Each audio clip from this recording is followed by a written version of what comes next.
Good evening, everyone. Welcome to our Tuesday night chat session. This is the seventh in the series, and my name is Captain Tom Tersey from the Maryland School of Sailing and Seamanship, and I am joined tonight by Captain Doug Riley from also the Maryland School of Sailing and Seamanship and Vermont. Doug comes down and teaches some of our classes, which we very much appreciate. He's been doing that for many years, so he's an old hand at teaching and sailing and refurbishing old boats. Our topic for tonight is vacation chartering. We will talk about this and back and forth between Doug and myself. So, Doug, when you are ready, would you care to give an introduction to that subject? Sure, Tom. Thank you. Believe it or not, it actually is worth it to drive all the way from Vermont to teach at the Maryland School. It's really fun. And it's kind of one of the highlights of my sailing season each year. It's a great time. So the people who are participating, no doubt, are interested primarily in bareboat chartering, which is the arrangement that's close to a rent-a-car on vacation.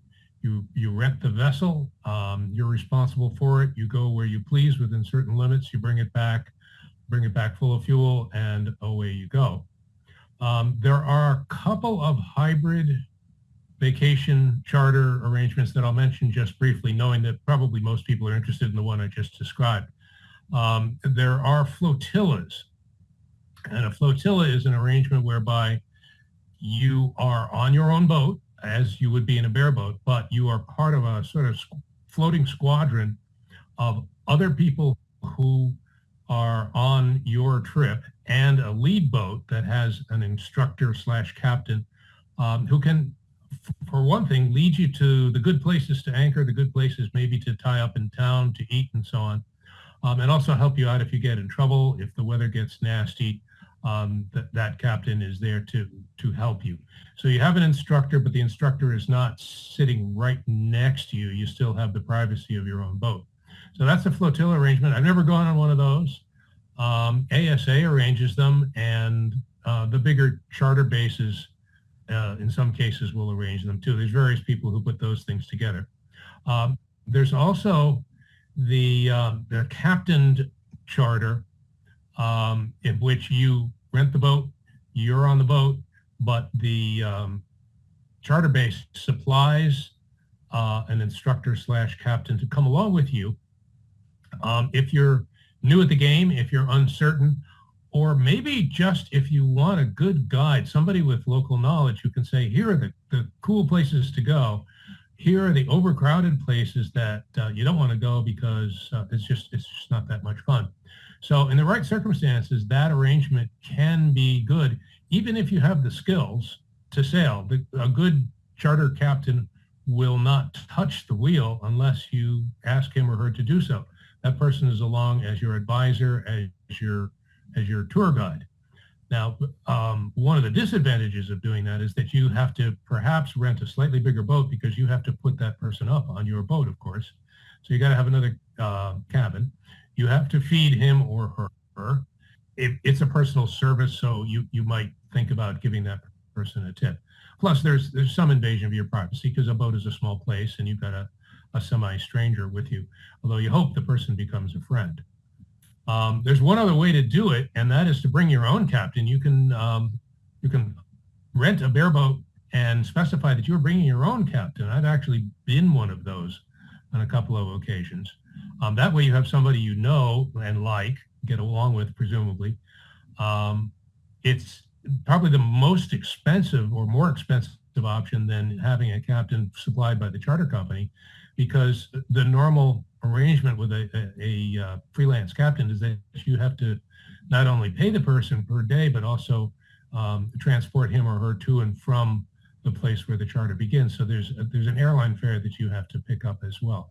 So it's certainly not the cheapest option. It does guarantee you that you have a known quantity if you have a captain along with you. But those are a couple of hybrid arrangements that you might consider if you're new at the game, or if you want that extra service of having somebody who can guide you around.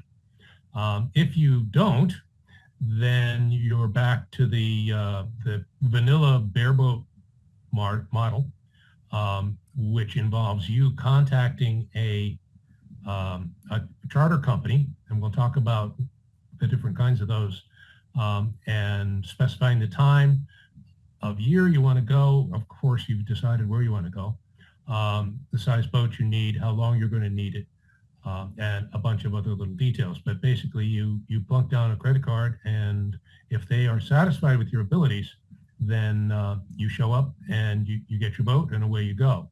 So Doug, there's probably a lot of things you really need to know in advance before you go into charter. Like number one, who to charter with. In other words, what is the reputation of various charter companies? How is the boat equipped? And various other things like that. And I wonder if you have any particular insights into how to get advanced information if you're going to a strange place, strange location where you have not sailed before, a strange charter company. And what are the things you want to research in advance on that? Well, there is one gigantic charter company that was formed by the merger of two pretty gigantic ones, Sunsail and the Moorings, and they are based in England. They have a number of charter bases. They have hundreds of boats, and they're sort of the big default company. See, you know that they're going to be there. You know that they're going to have a boat of a given quality, and they're just a known quantity. So one approach would be, if you're concerned about reputation, you don't know the reputations of some of the smaller companies, then go to Sunsail or the Moorings. The Moorings is a slightly more expensive product than Sunsail. The companies are one, but they have two different service levels. If you want to save a little bit of money, because those companies are slightly more expensive than the smaller companies, you can certainly go to the smaller companies, and one way to check up on them is to ask a friend who has been to your destination, did you try so-and-so, or can you recommend a smaller company that you found gave good service, gave you a good boat, and treated you well. Another possibility is to use a charter broker. And there are people who advertise in the sailing magazines who broker charters for you, and they get their commission from the charter base, at least in theory. Obviously, it's ultimately your money that's going into their pockets, but it is the cost of their commission isn't added to the charter. It's subtracted from the money that the charter company gets, and they can hook you up with somebody reliable if you develop a relationship with them. So they're probably a little bit biased towards the people who are, towards the companies who are retaining their services. No doubt, yeah. If you go to a really small company, and I've chartered from very small companies a couple of times, you'll find that what they really are is a market maker. The boats are owned by private individuals. It's somebody's personal boat that somebody has put into charter with this agent. And the agent sees to it that the boat is in good shape, at least on paper, that's what they do. And they mediate between you and the unseen owner for a charter on a boat. One of the disadvantages of that, one of the advantages is that it's less expensive. One of the disadvantages is that you may end up with quite an old boat. You could end up with a 20-year-old boat. It's going to be in as good shape as a 20-year-old boat can be in, but things do wear out. I chartered one out of Rhode Island about 10 years ago, and the boat was gorgeous. It was through one of these little brokers, basically, that puts together charters on privately owned boats. And the boat was gorgeous and had a lot of whistles and bells, a lot of really attractive things about it. But halfway through the charter, the engine overheated, and it turns out that they had changed all the coolant hoses but one. And of course, that was the one that split wide open, and that was the end of the engine. We had a sail-only trip for the rest of the trip. So we got to use our sailing skills, mooring, and things that you normally don't do on a cruising boat. So you are maybe sacrificing some reliability and some known quantity if you go to the smaller brokers. So would the two big companies that you mentioned, would they generally be providing stripped down boats, or are they pretty well equipped? They will show you an equipment list as you're piecing through their website, you're going to be looking at a picture of the boat and you're going to see an equipment list. And they have what you need by and large. They're not stripped so that you have to bring equipment with you. They have a radio. They have a phone that works in that locality, which yours may not. They'll have a stern rail barbecue. They'll have a chart plotter. They'll have plotting tools. They'll have charts. They'll have dock lines and fenders. So the boats are adequately equipped. They're not stripped down to the extent maybe that we would do for a day sailing course in a school where we'd only have what you need. They have enough to cruise comfortably without having to bring other than things that are personal to you that you just prefer. The things that every sailor needs are there by and large. One of the things that occurs to me is that if I'm going to a new boat and I'm not familiar with the electronics that are on there, you mentioned that they have chart plotters and so forth, but I'd want to be familiar with those things ahead of time. And my thought is that if I'm going to be chartering a particular boat and it has particular equipment on it, what are the model numbers and manufacturers of those equipment? And how would I get familiar with this in advance? So I would want to learn from the charter company what that equipment is specifically by manufacturer and model number. And then I'd want to go look up the instruction manual for that before I get there, because I don't want to waste sailing time figuring out the electronics. Now, some people may be a lot more electronics oriented than I am, but when I get a new piece of equipment, it takes me a while to really pick up on all the subtleties and all the features of it. So Sure. My thought is I would certainly want to, in advance, know a lot more about that equipment and study it before I go. And what are your thoughts on that, Doug? I have to confess, I have not done that. The times that I've gone on a charter where there's been a chart plotter, which is most of the time, it's usually one of the very familiar big one. It's a Garmin or something like that, and it has been possible to master it. If you've used one a few times, you can master the unit that's on the boat. They're not going to have a really weird esoteric one that's going to be hard to master. It's going to be something close to what you're familiar with, if you're familiar with them at all. I didn't have any trouble getting to use those, although being from the Maryland School of Sailing, I always use a paper chart too. Cross-checking between those two. And they're there. They give you those as well. They give you paper charts? They do. Yeah. Yep. Are they really good? I remember chartering in the Virgin Islands at one time, and the paper chart that was on board was one of these visitor fold up guides, where it's got a lot of folds in it, and there was a chart in there. Yeah. Well, I did. Might have been an ASA 104 a very, very long time ago in Florida, and we used a placemat. One of the restaurants had a nautical chart printed on a placemat, and we got a placemat. Because there were no charts on board. Well, right. That was the chart. It was a nice, cheap chart for them. You could scribble on it, and you didn't ruin anything of any value. When we went to BVI, which was just last winter, we had conventional charts that were very good. They were, government-issued charts that were accurate and familiar looking to somebody from here. Well, when it comes to sailing, I'm still a belt and suspenders guy. Sure. And I personally would bring a couple of key charts with me, key paper charts with me. What I did with the BVR charter, which we did with some friends after much delay due to COVID, is I ordered charts. I ordered waterproof charts from one of the mail order outfits and studied it. And we got together and we didn't plot in detail exactly where we're going, but we had a route in mind, how long we were going to stay in this place, that place, which way around Tortola we're going to go. Is it going to be clockwise or counterclockwise, that sort of thing. So we did some chart planning with our own personal charts before we got there. Yeah, which I think is a wise thing to do.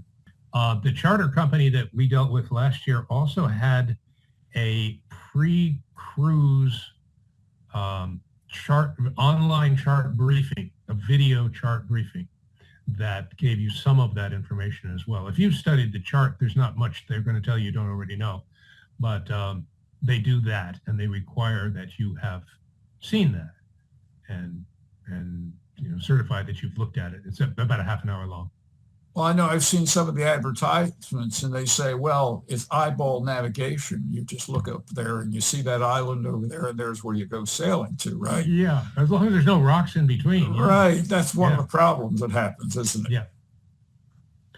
Speaking of of rocks and the challenging nature or not of your particular destination, the Moorings Sunsail Company has a rating system for different destinations.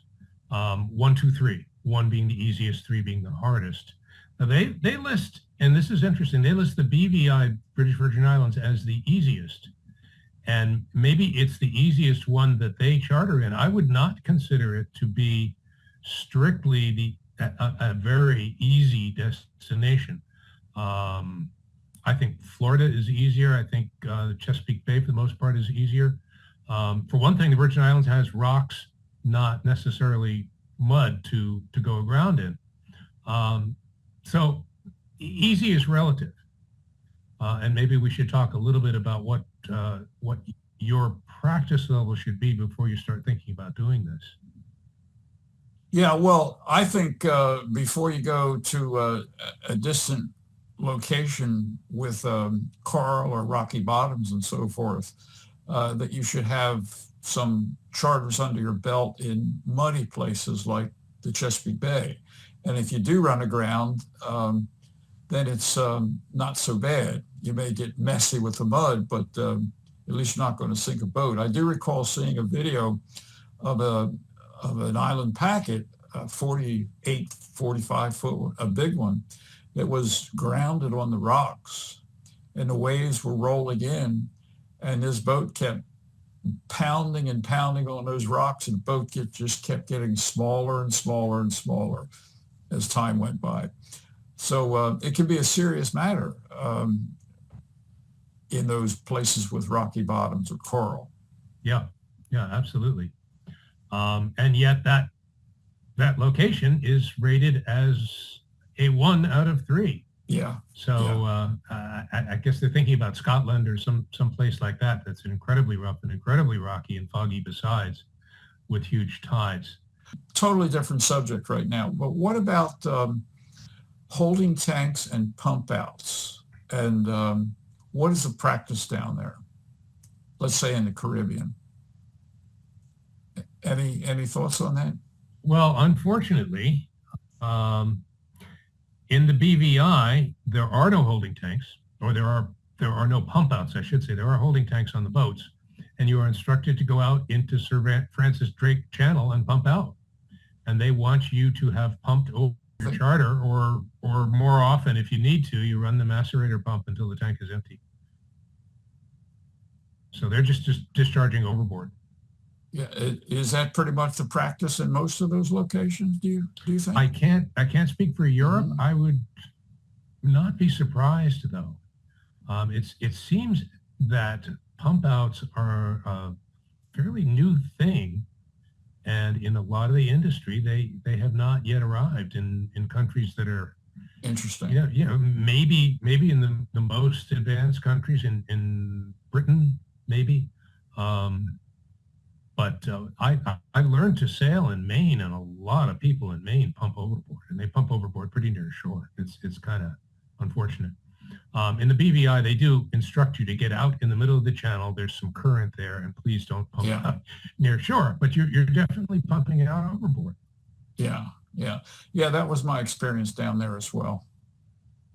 No pump out stations. As far as some of your advanced preparation, then it seems like studying the company, studying the charts, the electronics, the navigation for that area, getting to know your captain if you're going to hire a captain. How about your own crew and family members with you? What sort of experience do you think is needed there? Well, one of the advantages of doing this at all is that you, as the sailing enthusiast and the family, get to sail on vacation, and they get to go to an exotic place and have an exotic place type vacation. So you have to you have to talk to your family members and see what their expectations are.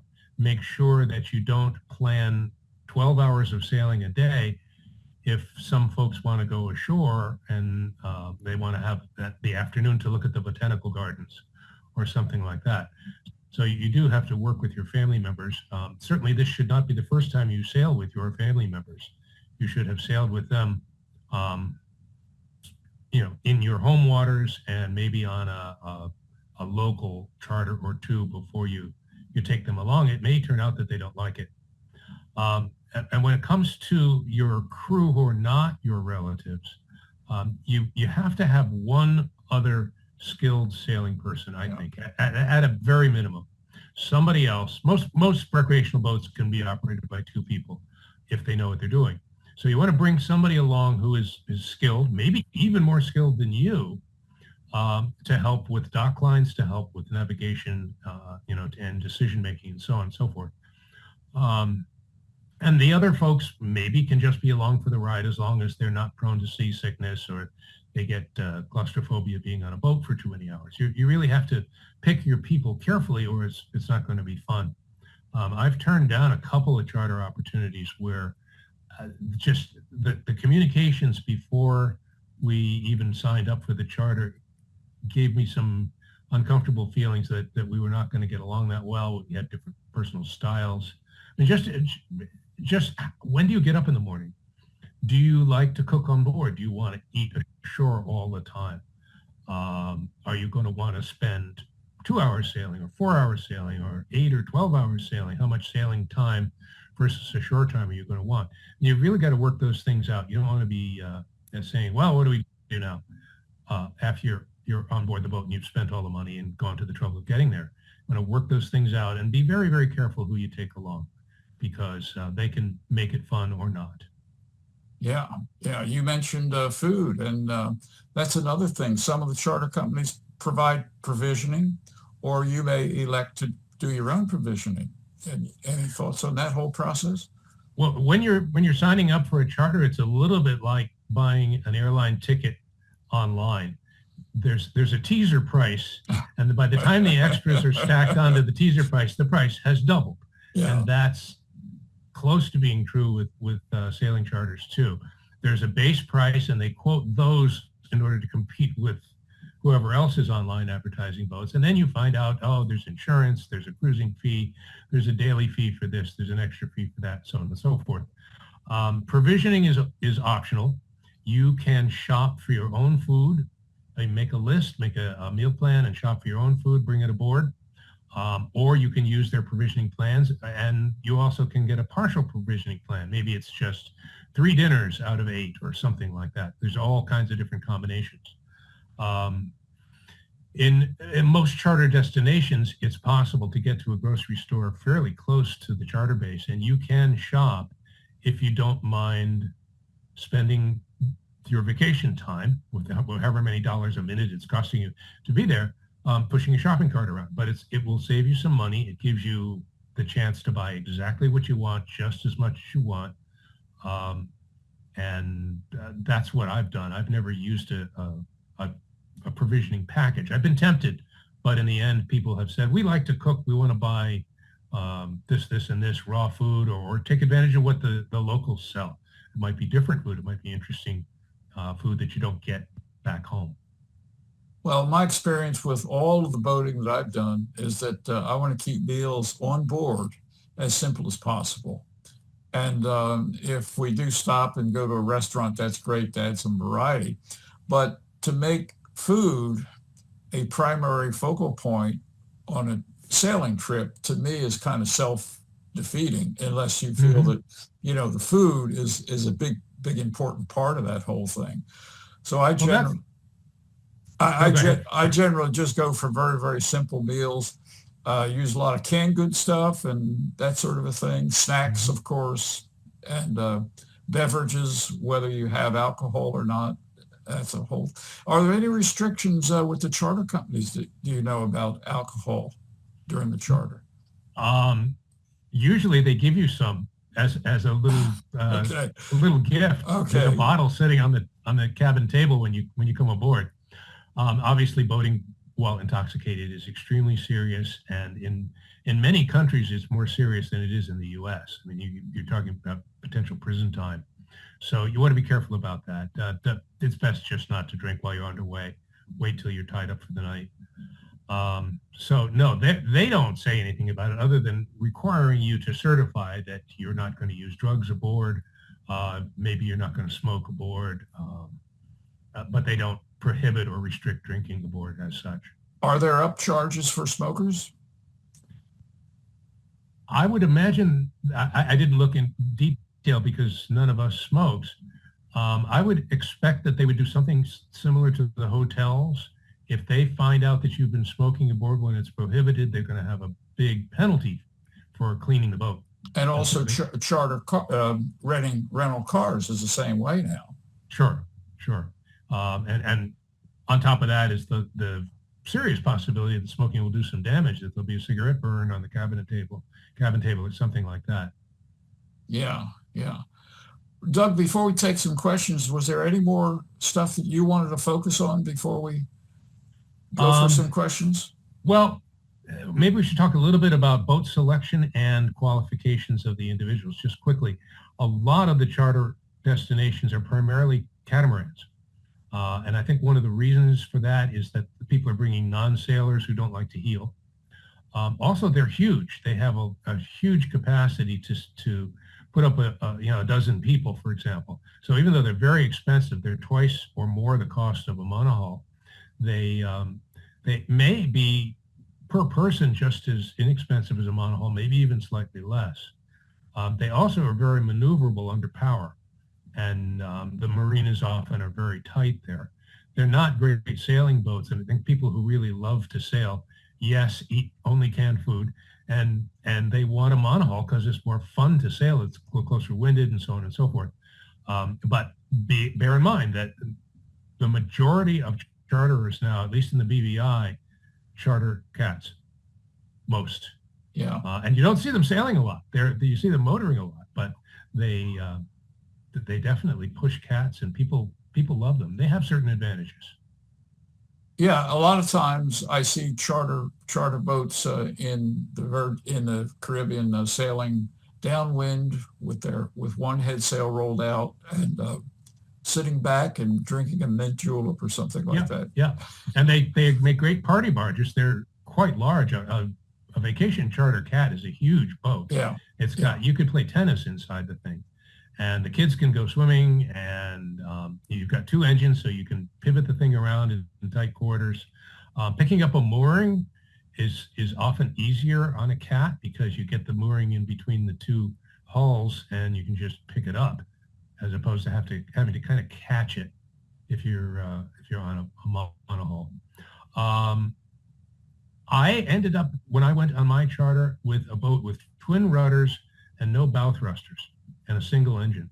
And that has some maneuvering challenges all its own because there is no ability to do short kicks ahead, as we teach at the Maryland School of Sailing. Yeah. Your hands are tied in certain circumstances. And we had more trouble than we expected picking up moorings, because if we had a crosswind, they're trying to pick up a mooring, the bow is swinging along, and there's no possibility of kicking the bow back. You catch the mooring as it goes by or not, because you have no steerage way.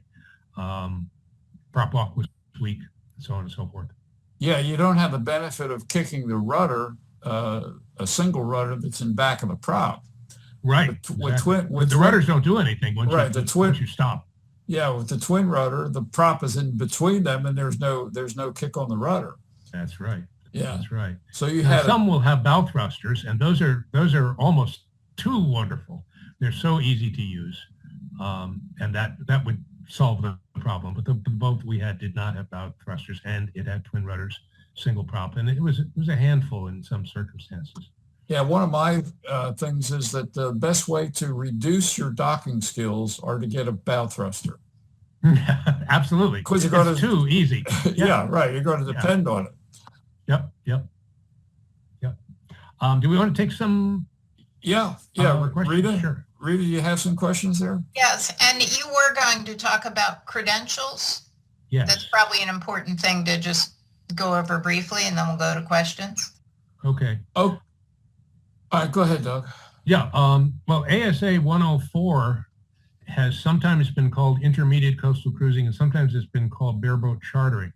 So it is the standard that ASA intended to be sort of the comfort level for the charter industry. It was supposed to be a qualification that would allow the charter people just to rent to you without worry and turn you loose and save them a lot of trouble trying to evaluate people. I think it's a fair question whether if you don't sail much on big cruising boats and you just graduate from 104, are you ready to do a vacation charter? And I would say no.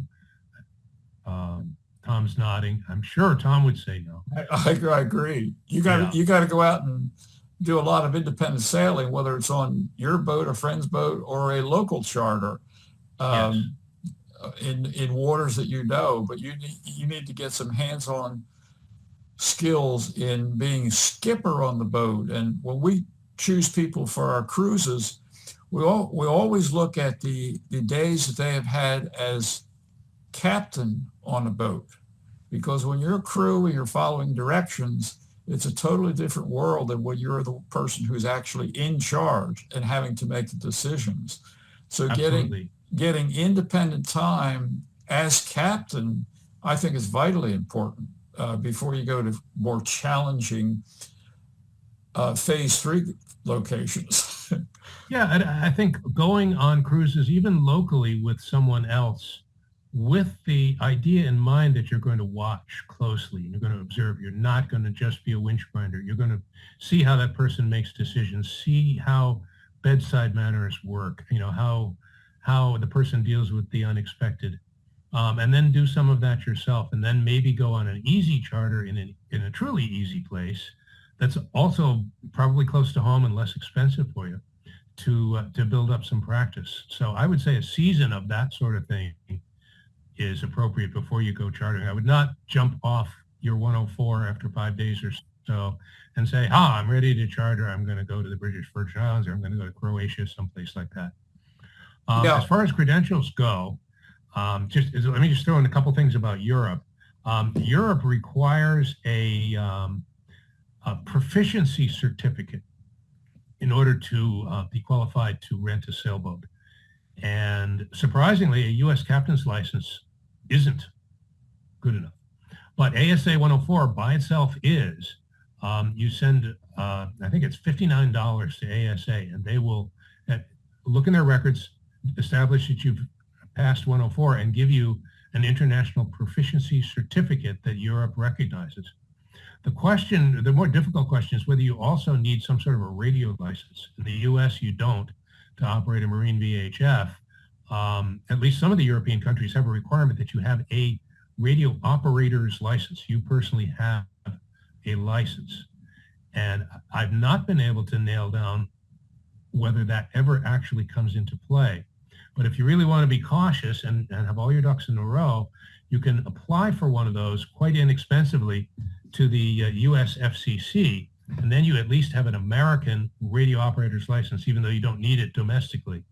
And you go online and fill out a form, FCC Form 605, and it costs you a grand total of $35. It's really more of a registration than a license, because there's no real qualification for it. But one caution on that is don't plan on submitting that a week before you go on your charter, because they're very, very slow in responding. Mm-hmm. It may take months to get a response on that. So do it way in advance. If you're going to do it at all. Yeah. You can ask your charter base if this issue ever comes up, and they may say, no one has ever been asked to show a license. And then you have to decide whether you want to try to just kind of fly under the radar that way. They will typically give you a phone that you can use to contact them without using the radio if you have a problem with the boat. How often are you going to be talking to other boats in Croatia? I don't know. Certainly if you're in a flotilla, you are. If you're by yourself, you may seldom use it. You may just monitor it, just listen and not say anything, but you also may need to give an SOS in an extreme circumstance. Yeah, right. Okay, Rita, do you have some? Okay. Yes. So just if anybody has questions, go ahead and put them in the chat. Have a couple comments here back when we were talking about charts. Thomas says, I think it's a good idea to purchase the most updated paper chart for the area I'm going to and study it before going. Sergey says the charts aboard are good for most charter houses, although almost without exceptions. Belize is an exception. Latest official charts are some 80-plus-year-old Admiralty charts, and the best charts are hand-drawn ones in the cruising guide. Cruising guides for the area are usually good investment, even though they are frequently included on board. Yes.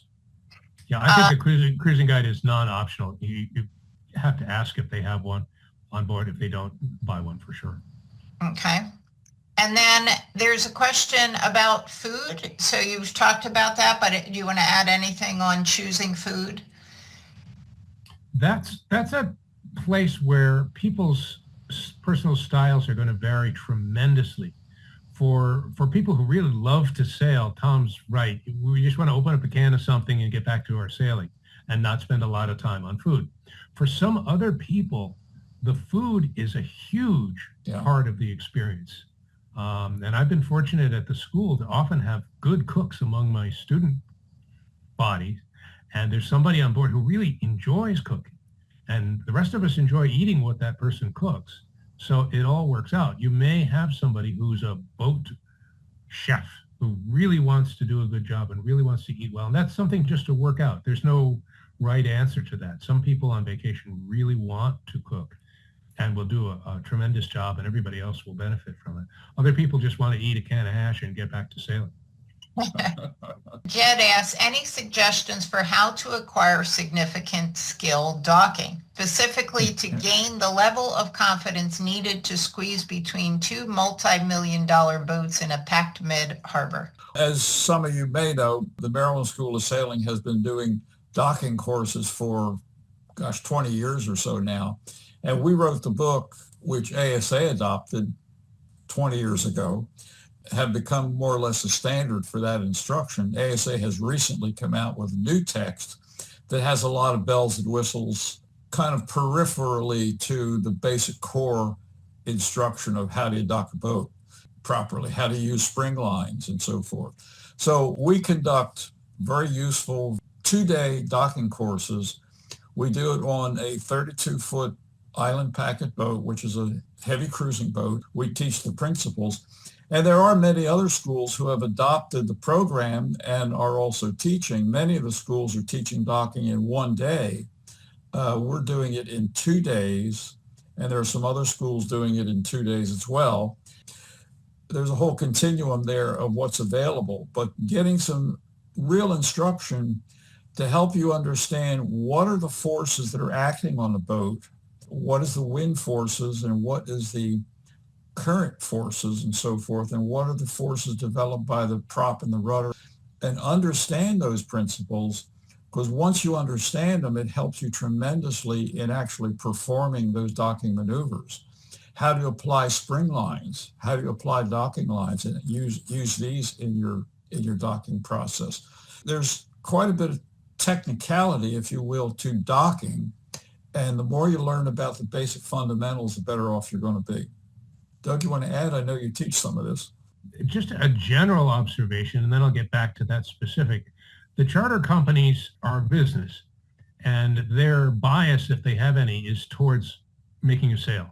So they generally will resolve doubts in favor of letting you go. And also they will sometimes hurry the charter briefing. You want a very thorough briefing of the boat. You want to slow them down, say, where is this? I want to make sure I know where everything is on this boat. And at that point, you can ask questions, particularly if you're going to some place where you've got those tricky med moorings that someone was asking about.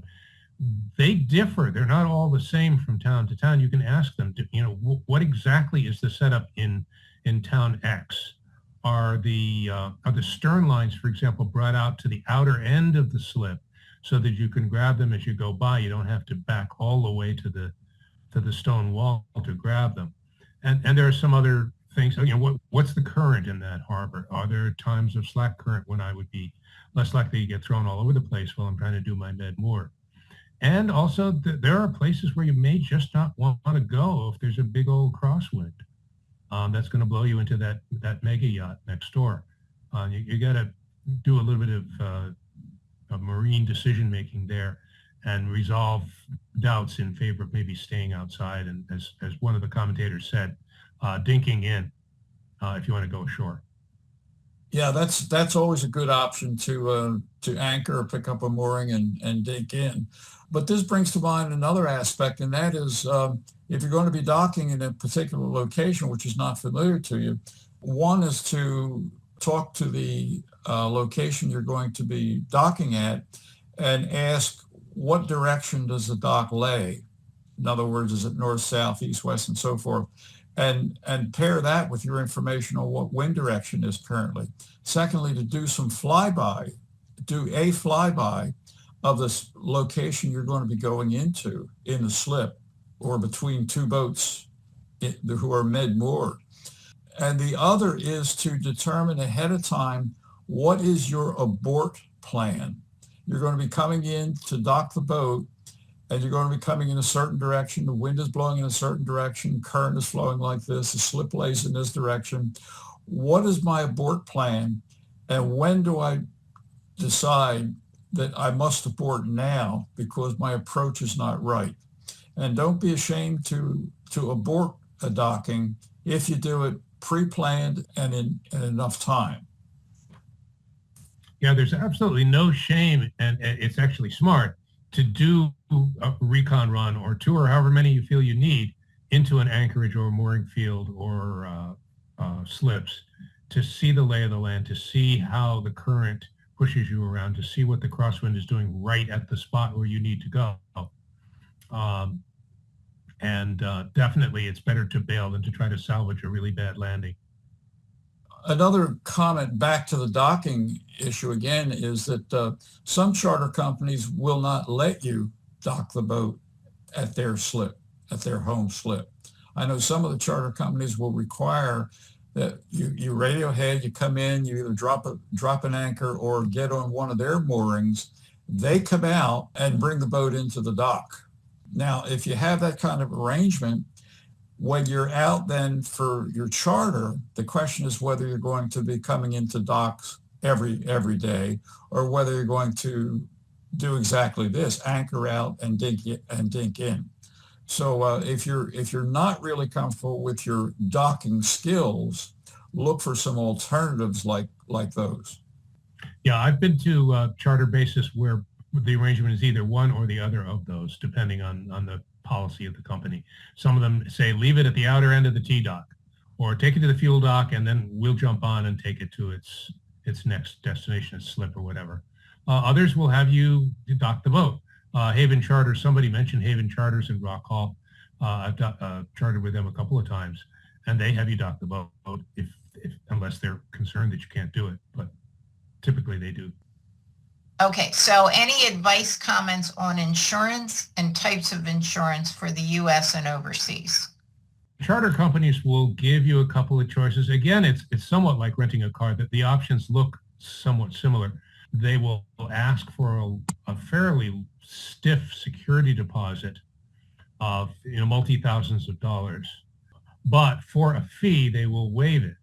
So if you give them a few hundred extra dollars, they will waive the security deposit, and they'll also limit your liability for damage. So you can buy insurance from them. I don't want to have that kind of a hassle in a foreign country, so I'd probably just pay it myself. And that's one of those add-on charges that ends up almost doubling your charter fee. The insurance is a few $100s, but to me it's well worth it. I'm not on vacation to spend my time in court or at the Marine Police Office or something like that. Eric asked, what is the most acceptable way to document your local experience to present to a charter company? And the second part, would couples need to keep individual records, or is one acceptable?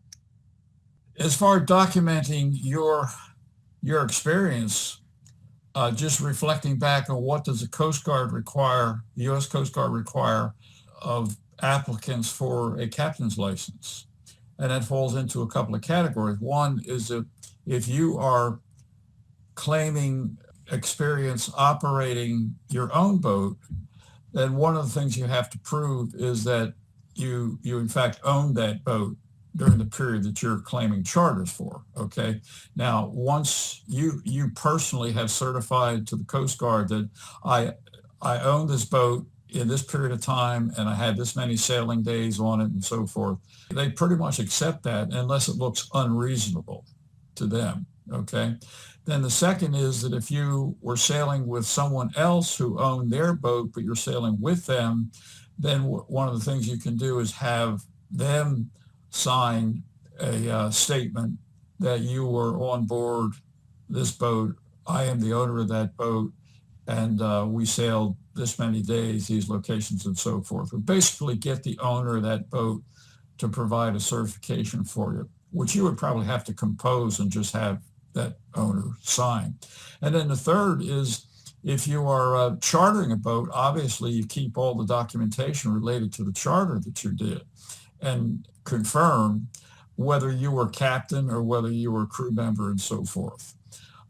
And then there's maybe a fourth one where you're simply buying on as a crew member. And there are a lot of opportunities now where an individual can sign on to a vessel, pay a fee as a crew member, you pay a fee and have that owner or that company certify that as well.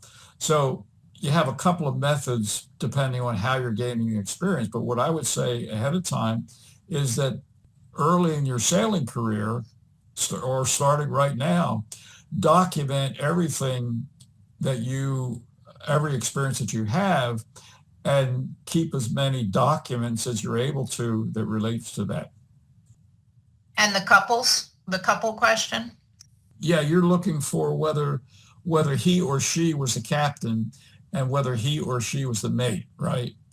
And I know Right. we run into all of this. We run into this all the time when we have couples sign up for one of our cruises, and they'll both put in the same number of days as captain on the same boat in the same dates. And we go back to them and say, well, wait a minute, you both can't be captain. One person is captain making the decisions and one person is not. So there has to be an understanding of that. So if you're submitting information like this where the two sets of experiences are the same, other people are going to question that as well. You have to be reasonable about what you submit in that regard. And I just would like to comment, because this is a question that comes up a lot when I'm talking to students that I have a couple or sailing partners that are sailing together. And if you are both sailing together, you should be taking turns being captain.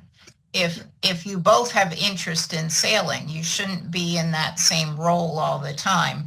So, and document that. So if you're captain and your spouse is crew that day, write that down and change roles if that's your preference. But document who is the captain and who is the crew. And let me add to your comment there, Rita, and that is that in some people's mind, captain means helmsman. Now, the captain is not the helmsman, or not necessarily the helmsman. The captain could be on the helm, but being the helmsman does not mean that you're captain. And secondly, if you're changing captain and mate roles every 3 hours or something like that, that doesn't float either. In other words, you might be captain all day today for this 24-hour period, but to be captain from 10 a.m. to 11 a.m. and then from 11 to 1, it doesn't go. So you have to be, I believe, to be meaningful, be the captain for at least a 24-hour period where you're making all the decisions within that period, and preferably for multiple days. Carrie asked, for those who can't attend in Maryland, the question is, do you have a list of those that use your method? Well, if you go on ASA website, they're going to show you what schools conduct docking courses, and the docking courses are pretty much going to be our method. Now, how effective they are in presenting that is another subject. But the ASA website is going to tell you who offers the docking classes. This is just a comment. I heard the weak charter industry in Belize has not allowed updating of their charts. It is a problem with their large barrier reef, second only to Australia. I'm not sure I understand that, but maybe you do. Well, I think that gets down to cruising guides that we talked about before. Your local cruising guides are a very good source for that kind of guidance. You still need a chart, the best chart you can have, but the cruising guide is going to give you not only some sketches, but also some good words. Sergey says, don't be shy about calling the harbor and asking for help with docking. Most will cheerfully get folks out on the dock and or out in dinghies to help you. Some bases just insist on having their crew do the docking of charter boats. Yeah. Thomas says, how is the best way to learn looking at the clear water ahead and determining how deep it is? Are coral heads shallow enough to hit or deep enough to pass over? Light quality and angles and other issues in looking for an anchorage safely, in addition to watching depth finder and chart information. I'm chartering in BVI. I personally would not trust my eyes to make a proper interpretation of that. I've got to study the chart, and hopefully you have a good chart to inform you about that, the approach that you're going to be making. Coral looks quite different from sand. And you can usually tell those apart, and you just don't go into the coral. If you anchor in coral, even by accident, you've committed an offense there, for one thing. And it's not going to be a good thing to be anchoring in any event. So, I wouldn't fool around with saying, well, that's coral, but it's deep enough to anchor in. If you go to Anegada is notorious for having one little channel through a big coral reef that gets you into the harbor, and anywhere else is a no-go. So the advice, if you want to go to Anegada, is go so that you arrive at the entrance to that channel right at noontime. You can see better. But what you're seeing is not so much how deep the coral is, but where the coral isn't. And you're trying to go where the coral isn't, rather than say, well, the coral's 6 feet under, so it's okay. You just stay away from it if you can. When you're studying a chart of these areas, understand what a wire drag is. And basically, wire drags are used in areas where you will have different outcroppings vertically underwater, where it's hard for them to be very precise on what the depth is everywhere, because there are various random of these vertical pyramids that are in there. And a wire drag basically is where they take a horizontal wire spread out and they drag it at a certain depth. And let's say they drag it at a depth of 12 feet. Well, they'll say this area is wire dragged to 12 feet. There may be outcroppings below that, but not above 12 feet. Now that shows up on U.S. charts. It shows up in the NOAA chart number 1, and there are symbols for wire drags that are used on charts. So just educate yourself on that as well. And when you're studying the chart, see if there are any of these areas that illustrate that sort of symbology. Jean asks, you had talked about the charter company's insurance. Can you use your own yacht insurance? You'd have to ask your insurance broker and or be able to read legalese and read your own policy to see if it covers chartered vessels that you charter in other places. That's true often of car insurance. I'm not sure that it's true of boat insurance. You'd really have to ask. I didn't have a boat that I had insured at the time that I did the most recent charter that I did, so it didn't come up. But I think you have to ask your insurance company, maybe even if they say yes, have them put it in writing, because even if the agent is wrong, the agent's errors and omissions policy will cover you, if he's written you a letter saying, yes, you're good to go without additional insurance. The charter agents base that I dealt with did not mention the fact that you might have insurance that would cover your liabilities to them. Now, maybe they make money on their insurance and it's not in their interest to mention it, but I'm not certain that it works the same way as with a car. I have no experience with it working that way. Paul says, any suggestion on ports close to Annapolis? So far, they're planning a charter. Paul says he just did docking with us a few weeks ago. Any ports you'd recommend close to Annapolis? So he's already got St. Michael's, Oxford, Cambridge, and Rock Hall. I like the Magathie River. The Magathie is great, actually. Yes. Yeah. There's a huge anchorage just inside the opening of the harbor, which is a little like parking in a Kmart parking lot. But if you go up the river just a little bit, the next anchorage on your right after that huge one is tiny and really very sweet. It's a tiny little passage, typical Chesapeake Bay channel that's probably 3 feet wide.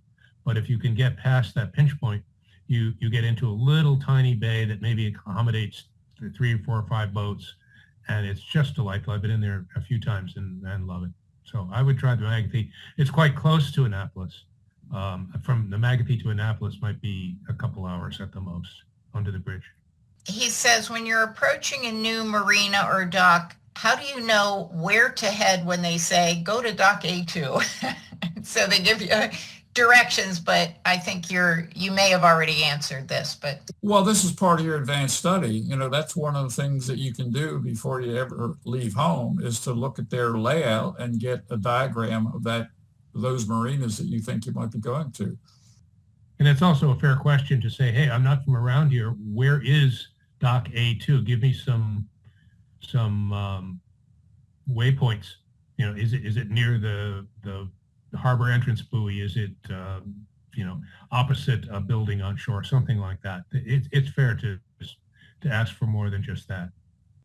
Okay, Giovanni, on a week-long charter in the Med, Saturday to Saturday, would you sacrifice the first night at the charter base, or would you prefer to do a 1-hour sail and already get out as soon as possible? Well, it brings you to the question of whether you're going to arrive the day before, the afternoon before the first day of your charter, and some charter companies offer that, where if you're starting on Saturday, you might arrive on Friday afternoon. And if you can do that, and also if you can get the checkout from the charter company that Friday afternoon, that puts you ahead. This way, Saturday comes and you're ready to roll. Yeah, the charter contracts charge you for X number of days, and it turns out that 2 of the days on a typical charter are semi-wasted. I hate to use the word wasted, that's maybe a little strong. But if you have to check out in the morning and maybe the checkout person is busy and you don't get checked out till 2 o'clock, that is one of your charter days that started at 2 o'clock or 2:30 or some such thing. And the same with your last day. They typically want you in fairly early, maybe 10 o'clock. So you can't be very far away the night before. And, that day counts as a day, even though you really didn't get much of the day to yourself. So keep an eye on that. The moorings gives you as a no-cost benefit the right to stay on the boat the night before that, and that night does not count as a charter day. The next day is the first charter day. So if you're really lucky, you'll not only get familiar with the boat by sleeping on the boat the night before and doing all the exploring you want, but you also can do perhaps your provisioning. And if you're really lucky, you might get your checkout that evening, and then you can just roll the next morning. That would be wonderful. Sunsail, I think, charges extra for that, and some other places do. Some places allow you to stay the night before, some don't. Some charge you for it. It's a few $100s extra to go on the night before. I think it's well worth it. You spent a lot of money getting there, and you don't want to have a day that's really only 2 or 3 hours. Another thought that occurs to me on that topic is, let's say your first charter day is Saturday, and you can arrive on the boat Friday afternoon, let's just say, starting from that point. I might still want to go to that area and get a hotel for Wednesday night, Thursday night, get a little bit familiar with the area, kind of settle in, kind of slow down, because everybody in the United States is in a rush all the time, and you have to wind your clock down. So arriving a couple of days ahead of time in a hotel is maybe a good idea. Yeah, I've done that, and I definitely recommend it. And not only that, I hate to break the news, but sometimes airlines are unreliable, and you don't necessarily get there when you're scheduled to get there. If you have an airline flight that lands at 1 and you expect to come aboard at 5 or something, get your checkout, stay the night before, what if your plane's a few hours late? Is there anybody going to be there at 9 or 10 o'clock to let you aboard? Maybe not. So I would have a day on each end where you stay ashore. Where do you recommend getting paper charts these days? Seems like they are completely phased out by government sources. Oh, that's a whole subject of our training courses. Basically, it also has some videos. And Rita, you might send people the video links to electronic navigation basics. And in there, that video talks about how you get the NCC charts, which are the NOAA PDF charts, which you can spin off of the NOAA website and create your own PDF chart and have it printed at a local printer, okay? And we have a couple of videos on that. We have one, in fact, is called NCC Charts, I believe, and the other one's just called Electronic Navigation Basics. But those two talk about the whole process of charts as they are now since the transition away from NOAA updating PDF charts. So basically, you can create your own PDF chart. Okay, so thank you, everybody. Tom, do you want to? I want to thank you for setting everybody up to attend this. I want to thank everyone for attending and being patient with us. And I want to thank Doug for your very insightful commentary. And with that, I'll say good night. Thanks for listening. Thank you. Thanks, Doug. Take care. So long, everybody.